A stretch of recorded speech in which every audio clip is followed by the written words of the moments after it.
Um dos maiores personagens recentes da cultura brasileira infelizmente nos deixou. Um cara simples, pedreiro, morador de Olinda, que saiu do anonimato do bairro onde ele vivia para poder virar um assunto no Brasil inteiro e até fora do país. Arlindo Anomalia, ele ficou conhecido pelo físico extremamente fora do comum, com braços gigantescos que chamavam a atenção por onde passava. Virou meme, virou atração de TV, apareceu em programas populares e acabou sendo tratado muitas vezes mais como uma curiosidade do que como uma pessoa simples, comum. Só que por trás daquele corpo exagerado existia um homem descrito por todos como gente boa, humilde e acessível, que parava para tirar foto, conversar e nunca se recusava a dar atenção a quem se aproximava. Com a notícia da morte, claro, uma pergunta começou a pipocar nas redes. Isso teria relação com o uso de Sintol, de anabolizantes? Durante anos, o próprio Arlindo admitiu o uso dessas substâncias. Chegou a falar publicamente sobre riscos, foi alertado por médicos e até por nomes famosos da maromba. Mas, até agora, a causa oficial da morte não foi divulgada. No vídeo de hoje a gente vai relembrar quem foi o Arlindo Anomalia, como ele ficou famoso, o caminho que o levou a esse físico extremo e as polêmicas envolvendo o Sintol e o que realmente se sabe e o que não se sabe sobre a sua morte. Eu sou o Marcelo Milos e depois da vinheta eu te conto.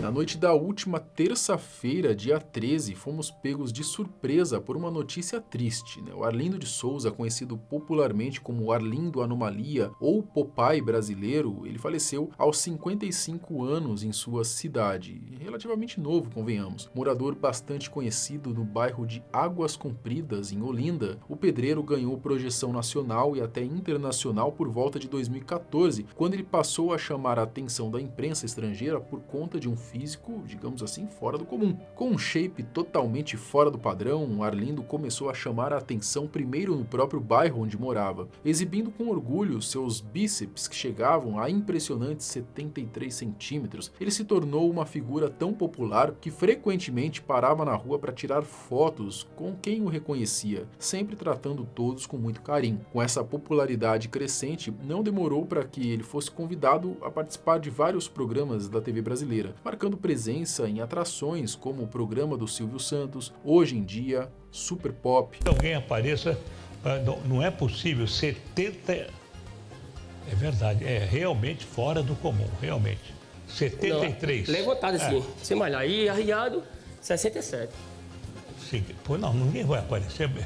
Ele era levado a esses programas muito mais para ser exibido como uma espécie de bizarrice, convenhamos. Os músculos exagerados chamavam a atenção e infelizmente era justamente isso que fazia essa galera oferecer esse tipo de espaço para ele. Com o tempo, Arlindo também acabou virando uma figura bastante conhecida no mundo maromba, quase sempre por conta dos memes criados a partir do seu físico fora do padrão. Mas Arlindo era muito mais do que isso. Amigos e familiares sempre fizeram questão de dizer que o pedreiro era uma pessoa do bem, alguém simples, educado, que tratava todo mundo com respeito. De fato, ele passava essa impressão, parecia ser uma pessoa realmente gente boa. Falando agora um pouco do físico, acho que não é surpresa para ninguém que aqueles músculos do nosso Popeye brasileiro estavam longe de serem naturais, e não se tratava apenas de uma quantidade elevada de hormônios, de testosterona, enfim, anabolizantes aí no geral. O Arlindo, na verdade, ele era um grande adepto do Sintol, uma substância composta principalmente por óleo mineral, cerca de 85%, além de álcool benzílico e lidocaína. Essa substância é injetada diretamente nos músculos, criando uma aparência de crescimento rápido, extremamente exagerado, mas de forma extremamente perigosa. Segundo o próprio Arlindo, ele teria começado a usar esse tipo de coisa ainda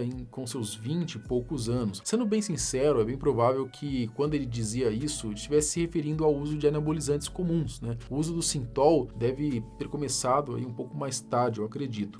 Tenho 43. E você começou a tomar esse remédio há muito tempo? É com uns 20 anos. Hã? Uns 20 anos. Ah, por quê? Não, porque eu quero ficar grande, grandão. Lá por volta de 2014 ou 2015, o Arlindo chegou a afirmar que já tinha parado de usar anabolizantes havia cerca de 2 anos. Agora, se com essa declaração ele também queria dizer que tinha abandonado o Sintol, aí já é outra história. Para você ser forte assim e tomar remédio como você tomou, ainda continua tomando? Não, eu parei 2 anos. Parou. Parece que não é bom, não. Não, eu parei mesmo. Mas parece que quem toma esse tipo de remédio não tem um nome. A anabolizante, mas parece que é perigoso isso. Uhum. Deve tomar, irmão. Você parou? Eu parei. Muito Só bem. faço só malhar. Não, ninguém vai se aproximar de você, não tenha dúvida.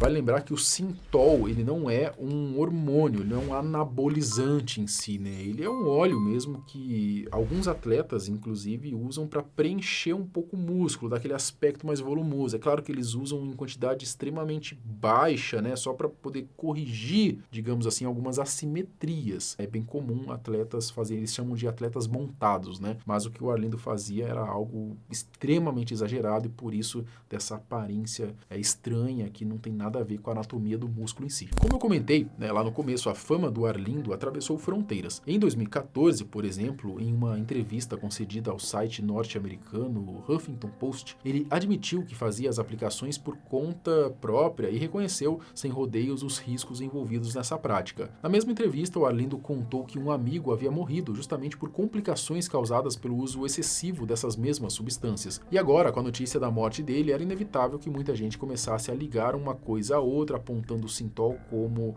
uma causa, né, ou as bombas em si como responsável pelo falecimento tão precoce. Mas, até o momento, a causa oficial da morte não foi divulgada, ou seja, tudo que se lê por aí passa muito mais pelo campo da especulação e do achismo do que por qualquer confirmação concreta. Ainda assim, vale lembrar que em 2020 o Arlindo já havia enfrentado uma situação bastante delicada relacionada ao uso excessivo de Sintol, um episódio que chegou inclusive a ser comentado por nomes conhecidos no meio maromba brasileira, né? Eu lembro que ele até chegou a pedir ajuda aí, né, para os influenciadores da maromba. Compartilhem esse vídeo. Ele tá querendo que chegue alguém aí esse vídeo aí, para que ele possa fazer a cirurgia dele. E a Linda é uma pessoa joia, uma pessoa excelente aqui. Nosso irmão aqui, a Linda Anomalia. Um abraço aí pro pessoal, Linda. Muito obrigado. Tive alguma cirurgia pra ter pra mim. Porque quando o cara é novo, a pessoa pensa tudo, né? Tem hoje eu tô com 50 anos, eu não sei o dia hoje, de hoje pra amanhã. Certo, eu tô pedindo, quer dizer, uma ajuda. Eu não ia me operar não, tá? Eu tô pedindo ajuda através dos outros que me deu conselho. Aí eu peço a vocês, se vocês puderem fazer por mim, e Deus abençoe vocês todinho. Na época, inclusive, o Muzi e o Cariani chegaram a comentar a situação do Arlindo num podcast, demonstrando preocupação real com o futuro dele e com os caminhos que aquilo poderia levar. Essa anomalia dele, essa deformidade dele é passível de uma cirurgia? Ele tem risco de vida? Até onde ele pode correr severos riscos? Ou pelo menos quais seriam as sequelas se ele retirasse toda esse tecido aí, que eu não sei nem que nome daria. Que nome daria para esse tipo de tecido? Na verdade, é o próprio músculo, né? Mas ele foi inchado, ele foi inflado como se fosse um balão, né? Com óleos, com líquidos, enfim, que fazem que a questão inabsorvível desses líquidos, ele produz esse efeito massa, que é o que nós chamamos. Evidentemente que vai ter uma sequela, vai ter cicatriz, pode ter perda de função, então ele pode ter uma perda de movimento, dependendo da forma que for retirado, e pode ser que não tenha, porque isso não vai ser desinflado e retomar a situação inicial. E ele é chamado de fisiculturista. Então, ele já foi levado na TV como se fosse um personagem de circo. Sim, eles foram para explorar a anomalia dele e ele entrou na TV com o nome fisiculturista. E a várias Várias vezes. Umas Não 10 só vezes, ele, pelo menos. não só ele, como outras pessoas que padecem do mesmo problema que ele. O mais triste é que, quando era mais novo, o Arlindo já tinha um shape diferenciado, ainda mais considerando a época, né? Porque hoje tem uma inflação do shape, né? Mas a vontade de ficar cada vez maior acabou empurrando aí ele para esse caminho, né? Mais fácil, digamos assim, buscando o crescimento à base de óleo mineral, né? Uma escolha que, com o tempo, acabou cobrando um preço alto. Mas, apesar de tudo isso, como eu já disse, a causa da morte não foi divulgada, então não dá para afirmar se houve ou não alguma relação direta com o uso do Sintol. No perfil do Arlindo, no Facebook, uma publicação informou o falecimento, fez questão de destacar quem ele era como pessoa. O texto dizia, abre aspas, "É com pesar e tristeza que viemos comunicar lamentar o falecimento do nosso querido Arlindo, um cara gente boa, prestativo, brincalhão com suas poses, querido pela comunidade. Quem quisesse falar com ele ou tirar fotos, ele parava e dava toda a atenção. Que Deus o tenha e que seja eterno em nossos corações. Descanse em paz, Arlindo.